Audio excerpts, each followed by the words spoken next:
Hello and welcome to another Dragonstorm Studios video.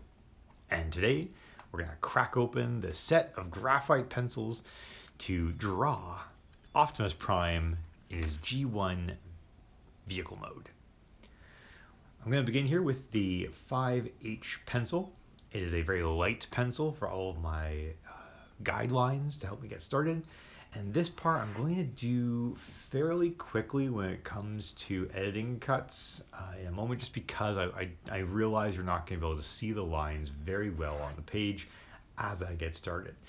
But this basic setup is what you do for pretty much any three-dimensional object, for example, a house, or in this case, a truck. So I'm using my vanishing points. One thing which I think I've mentioned before is that I'm placing the vanishing points off of the page that I'm working on. So on the left hand side of the sketchbook and on the right you can see some paper there, some scrap paper. I've got a vanishing point off the drawing surface, and the reason for that is because the truck's going to be fairly long, and if the vanishing point was on the page then it would end up point, and it would look like the truck was going on infinitely to the horizon. So this way it allows the truck to be almost off the page, and also allows it to look natural. So we're going to begin with just the cab portion of the truck. Now, of course, G1 Optimus Prime was a Peterbilt truck, and one of the inspirations for actually drawing this picture was I was on the highway the other day. I drove past a dealership, and I didn't realize that Peterbilt was spelled the way it was. I thought it was Peter as in the name, and then Bilt, B-U-I-L-T, but it's not. So that was an interesting realization, which is since 1984, 22 years in the making. Yeah, good times. But you can see the details starting to come together here at this point. You also notice that some of my lines are a little bit off, so I'm going to have to make some adjustments to the picture as I'm working away on them here. But it's amazing what a difference just drawing in details makes. And although very tedious, even here in the grill of the truck, it really does make such a big difference to make the object, or in this case the vehicle, really come alive and look realistic. And at this point I'm also kind of imagining where all my dark areas are, where the light areas are, and that includes things like windshield wipers. So it's all of the little details that really do count. And it's quite incredible what a difference those details do in fact. For those of you who have watched my videos before, you know that I am a huge fan of adding lots of dark to the picture, and that really does create the realism that we're looking for in a lot of objects, and in particular this truck here. So you can see already I'm shading in some details where there's shadows. I'm adding some reflections to the window. I'm going to take some time to add some detail and some darkness to where the truck's body is red. And that's going to take up most of the cab you see here.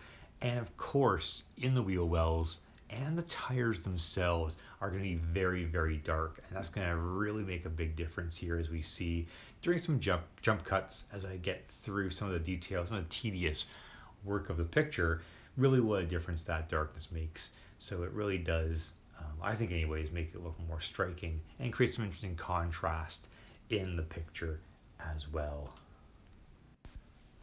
One thing you might notice over the course of the next couple of weeks is that I'm going to make a concerted effort to increase some of the production value of my work.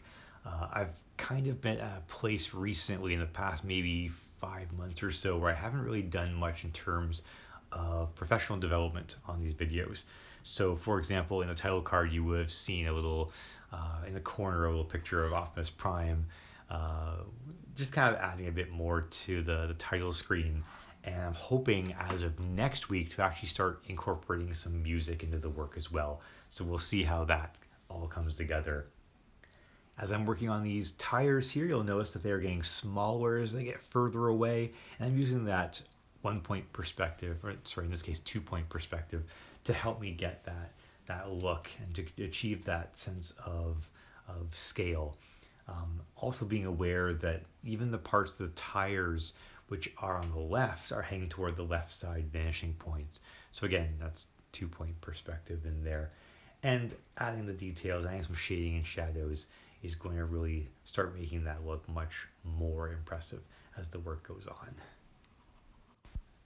And Optimus Prime, of course, probably one of the most well-known Autobots and certainly Transformers out there. He was never my favorite, but he was always that bedrock by which the show kind of weighted itself or was able to stand on.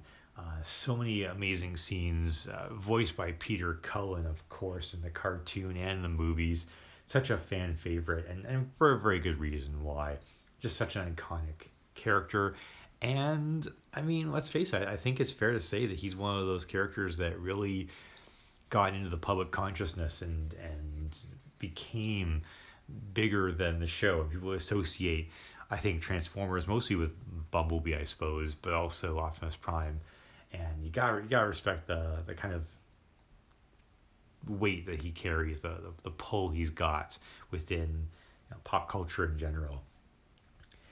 You may remember me drawing clouds a number of months, maybe a couple years ago now, and same sort of principle with the smoke coming out of the smokestack here. I'm just not going to use the eraser to get rid of some of the shading. It's just going to be straight black cloud of exhaust coming out there.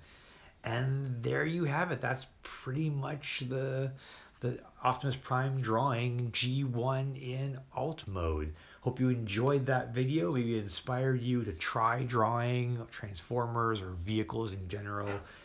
A lot of it really just is practice. So the more you get out there and draw, the better. So thank you so much for watching and have yourselves a fantastic day. Bye-bye.